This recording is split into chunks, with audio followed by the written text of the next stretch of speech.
The Heroes of Olympus, Book 5, The Blood of Olympus, by Rick Riordan. Chapter 37, Reyna. Turn back! Reyna wasn't keen to give orders to Pegasus, the Lord of Flying Horses, but she was even less keen to get shot out of the sky. As they approached Camp Half-Blood in the pre-dawn hours of August 1st, she spotted 6 Roman onagers. Even in the dark, their imperial gold plating glinted. Their massive throwing arms bent back like ship masts listing in a storm. Crews of artillery scurried around the machines, loading the slings, checking the torsion of the ropes. "What are those?" Nico called. He flew about 20 feet to her left on the dark Pegasus Blackjack. "Siege weapons," Reyna said. "If we get any closer, they can shoot us out of the sky." "From this high up?" On her right, Coach Hedge shouted from the back of his steed, Guido. "Those are onagers, kid. Those things can knock higher than Bruce Lee." "Lord Pegasus," Reyna said, resting her hand on the stallion's neck. "We need a safe place to land." Pegasus seemed to understand. He wheeled to the left. The other flying horses followed, Blackjack, Guido, and 6 others who were towing the Athena Parthenos behind them on cables. As they skirted the western edge of the camp, Reyna took in the scene. The Legion lined the base of the eastern hills, ready for a dawn attack. The onagers were arrayed behind them in a loose semicircle at 300-yard intervals. Judging from the size of the weapons, Reyna calculated that Octavian had enough firepower to destroy every living thing in the valley. But that was only part of the threat. Encamped along the Legion's flanks were hundreds of auxilia forces. Reyna couldn't see well in the dark, but she spotted at least one tribe of wild centaurs and an army of Cenophali, the dog-headed men who had made an uneasy truce with the Legion centuries ago. The Romans were badly outnumbered, surrounded by a sea of unreliable allies. "There." Nico pointed toward Long Island Sound, where the lights of a large yacht gleamed a quarter-mile offshore. "We could land on the deck of that ship. The Greeks control the sea." Reyna wasn't sure the Greeks would be any friendlier than the Romans, but Pegasus seemed to like the idea. He banked toward the dark waters of the Sound. The ship was a white pleasure craft 100 feet long, with sleek lines and dark-tinted portals. Painted on the bow, in red letters, was the name Mi Amor. On the forward deck was a helipad big enough for the Athena Parthenos. Reyna saw no crew. She guessed the ship was a regular mortal vessel, anchored for the night, but if she was wrong and the ship was a trap... "It's our best shot," Nico said. "The horses are tired. We need to set down." She nodded reluctantly. "Let's do it." Pegasus landed on the forward deck with Guido and Blackjack. The 6 other horses gently set the Athena Parthenos on the helipad and then settled around it. With their cables and harnesses, they looked like carousel animals. Reyna dismounted. As she had 2 days ago, when she first met Pegasus, she knelt before the horse. "Thank you, Great One." Pegasus spread his wings and inclined his head. Even now, after flying halfway up the east coast together, Reyna could scarcely believe the immortal horse had allowed her to ride. Reyna had always pictured him as a solid white with dove-like wings, but Pegasus's coat was rich brown, mottled with red and gold around the muzzle, which Hedge claimed were the marks where the stallion had emerged from the blood and ichor of his beheaded mother, Medusa. Pegasus's wings were the colors of an eagle's, gold, white, brown, and rust, which made him look much more handsome and regal than plain white. He was the color of all horses, representing all his offspring. Lord Pegasus snickered. Hedge trotted over to translate. "Pegasus says he should leave before the shooting starts. His life force connects all Pegasi, see, so if he gets injured, all winged horses feel his pain. That's why he doesn't get out much. He's immortal, but his offspring aren't. He doesn't want them to suffer on his account. He's asked the other horses to stay with us, to help us complete our mission." "I understand," Reyna said. "Thank you." Pegasus whinnied. Hedge's eyes widened.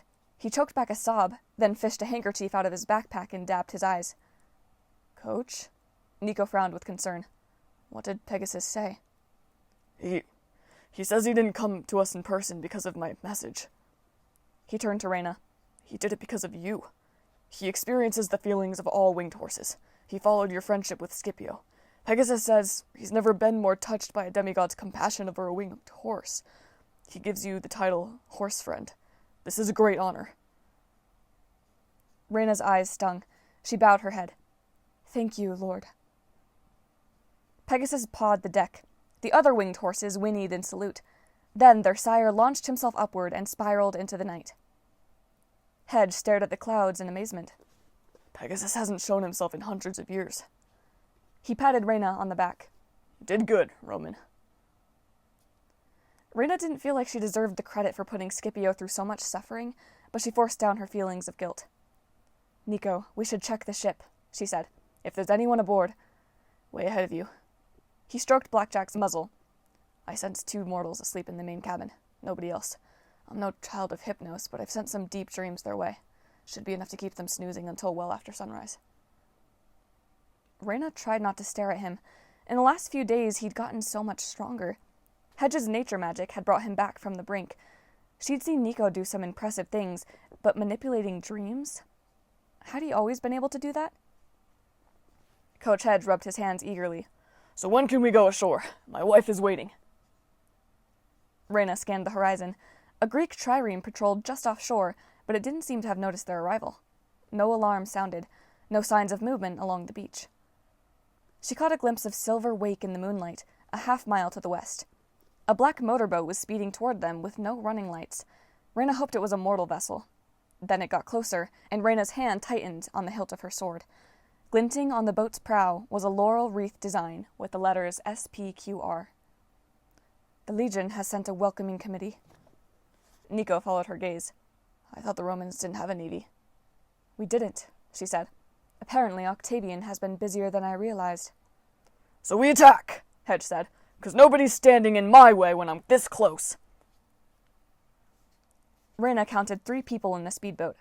The 2 in back wore helmets, but Reyna recognized the driver's wedge-shaped face and stocky shoulders. Michael Kahale. We'll try to parley, Reyna decided. That's one of Octavian's right-hand men, but he's a good legionnaire. I may be able to reason with him. The wind swept Nico's dark hair across his face. But if you're wrong... The black boat slowed and pulled alongside. Michael called up, Reyna, I've got orders to arrest you and confiscate that statue. I'm coming aboard with 2 other centurions. I prefer to do this without bloodshed. Reyna tried to control her trembling legs. Come aboard, Michael. She turned to Nico and Coach Hedge. If I'm wrong, be ready. Michael Kahale won't be easy to fight. Michael wasn't dressed for combat. He wore only his purple camp shirt, jeans, and running shoes. He carried no visible weapon, but that didn't make Reyna feel any better. His arms were as thick as bridge cables, his expression as welcoming as a brick wall. The dove tattoo on his forearm looked more like a bird of prey. His eyes glittered darkly as he took in the scene, the Athena Parthenos harnessed to its team of Pegasi, Nico with his Stygian iron sword, Coach Hedge with his baseball bat. Michael's backup centurions were Layla from the 4th cohort and Dakota from the 5th. Strange choices. Layla, daughter of Ceres, wasn't known for her aggressiveness. She was usually quite level-headed. And Dakota... Reyna couldn't believe the son of Bacchus, the most good-natured of officers, would side with Octavian. Reyna Ramirez Ariano, Michael said, like he was reading a scroll. Former praetor. I am praetor, Reyna corrected, unless I have been removed by a vote of the full Senate. Is that the case? Michael sighed heavily. His heart didn't seem to be in his task. I have orders to arrest you and hold you for trial. On whose authority? You know whose. On what charges? Listen, Reyna. Michael rubbed his palm across his forehead, like it might wipe away his headache. I don't like this any more than you do, but I have my orders. Illegal orders. It's too late for argument. Octavian has assumed emergency powers. The Legion is behind him. Is that true? She looked pointedly at Dakota and Layla. Layla wouldn't meet her eyes. Dakota winked, like he was trying to convey a message, but it was hard to tell with him. He might have been twitching simply from too much sugary Kool-Aid. We're at war, Michael said. We have to pull together. Dakota and Layla have not been the most enthusiastic supporters.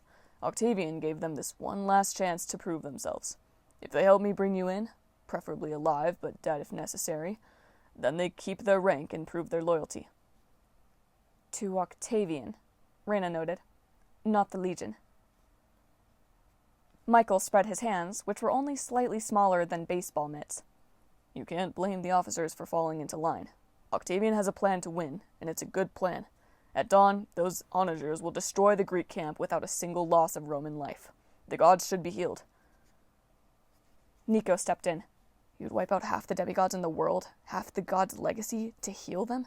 You'll tear apart Olympus before Gaia even wakes up. And she is waking, Centurion. Michael scowled.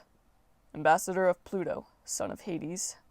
Whatever you call yourself, you've been named an enemy spy. I've got orders to take you in for execution. You can try, Nico said coldly. The face-off was so absurd, it should have been humorous. Nico was several years younger, half a foot shorter, and 50 pounds lighter. But Michael didn't make a move. The veins in his neck pulsed. Dakota coughed. Reyna, just come with us peacefully, please. We can work this out. He was definitely winking at her. All right, enough talk. Coach Hedge sized up Michael Kahale. Let me take this joker down. I've handled bigger. Michael smirked at that. I'm sure you're a brave fawn, but... Satyr! Coach Hedge leaped at the Centurion. He brought his baseball bat down with full force, but Michael simply caught it and yanked it away from the coach. Michael brought the bat over his knee. Then he pushed the coach back, though Reyna could tell Michael wasn't trying to hurt him. That's it, Hedge growled. Now I'm really mad. Coach, Reyna warned, Michael is very strong. You'd need to be an ogre or a... From somewhere off the port side, down at the waterline, a voice yelled, Kahale, what's taking so long? Michael flinched. Octavian? Of course it's me, yelled the voice from the dark. I got tired of waiting for you to carry out my orders. I'm coming aboard. Everyone on both sides, drop your weapons. Michael frowned. Sir? Everyone? Even us? You don't solve every problem with a sword or a fist, you big dolt. I can handle these Graecus scum. Michael looked unsure about that, but he motioned to Layla and Dakota, who set their swords on the deck. Reyna glanced at Nico. Obviously something was wrong. She couldn't think of any reason Octavian would be here, putting himself in harm's way. He definitely wouldn't order his own officers to get rid of their weapons. But Reyna's instincts told her to play along. She dropped her blade. Nico did the same. Everyone is disarmed, sir, Michael called. Good, yelled Octavian. A dark silhouette appeared at the top of the ladder, but he was much too big to be Octavian. A smaller shape with wings fluttered up behind him. A harpy? By the time Reyna realized what was happening, the Cyclops had crossed the deck in 2 large strides. He bopped Michael Kahale on the head. The Centurion fell like a sack of rocks. Dakota and Layla backed up in alarm. The harpy fluttered to the deckhouse roof. In the moonlight, her feathers were the color of dried blood. Strong, said Ella, preening her wings.